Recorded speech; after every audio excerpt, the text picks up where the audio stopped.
Bueno, habíamos visto cuando el trabajador está cobrando bien. Decimos, el trabajador está cobrando bien cuando está cobrando lo que le corresponde, conforme a lo que establece su convenio colectivo, cuando lo está cobrando con puntualidad, es decir, sin retraso, cobra todos los meses, porque el trabajador tiene derecho a cobrar por lo menos una vez al mes, y cuando lo está cobrando además a través de la nómina, que es ese recibo individual justificativo del pago de salarios, por el que cada trabajador conoce todos los conceptos retributivos detallados, todo lo que está ganando por conceptos, todos los descuentos por conceptos, todo lo que le están descontando por conceptos y el resultado final, la diferencia entre lo que gana menos lo que le descuentan, que será lo que cobra, la que son sus retribuciones efectivas.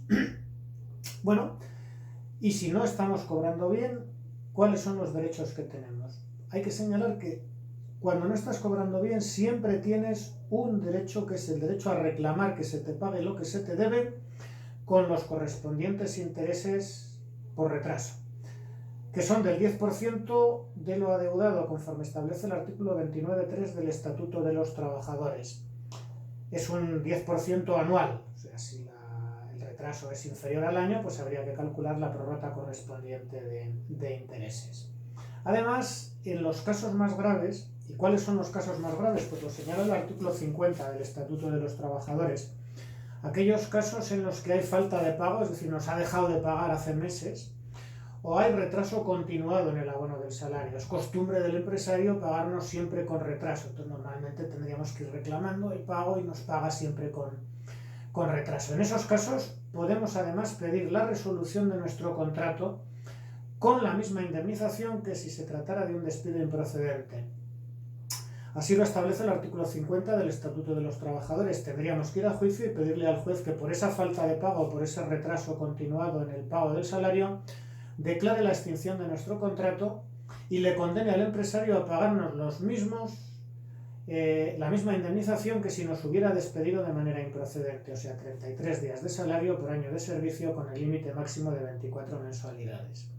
Además, en este caso pasaríamos a una situación de desempleo que se considera situación legal de desempleo, es decir, tendríamos derecho en su caso, si cumplimos los demás requisitos, a cobrar las correspondientes prestaciones por desempleo. Es decir, en resumen, si no nos pagan bien, podemos pedir que nos paguen lo que nos deben con intereses. Y si son casos extremos en que se nos ha dejado de pagar o se nos paga habitualmente mal, podemos irnos de la empresa con derecho a indemnización como si se tratara de un despido improcedente y con derecho posterior a percibir prestaciones por desempleo.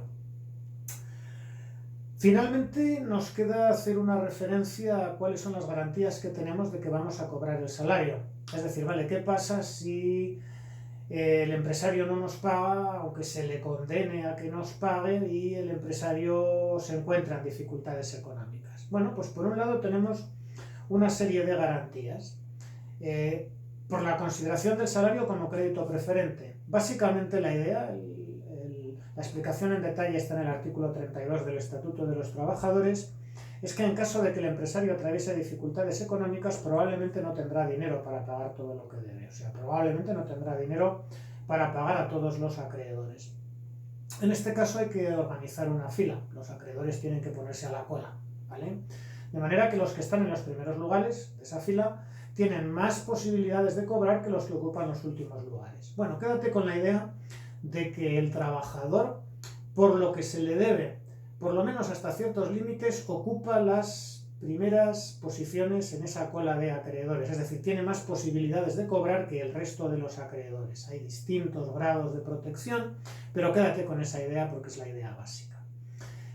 Pero aún así esta garantía podría ser insuficiente porque podemos encontrarnos en casos en que, a pesar de ser el primero que va a cobrar, el empresario no tiene suficiente ni siquiera para pagar al primero. Bueno, pues en estos casos todavía tenemos una garantía accesoria, que es el pago a través del Fondo de Garantía Salarial. De manera que, si el empresario no puede pagarnos, nos podría pagar el Fondo de Garantía Salarial, lo que se nos debe siempre que no supere los límites de cobertura. Si lo que se nos debe supera los límites de cobertura del Fondo de Garantía Salarial, del FOGASA, nos pagaría hasta los límites de cobertura. Para poder cobrar del FOGASA es importante tener en cuenta que el FOGASA nos va a pedir unos documentos.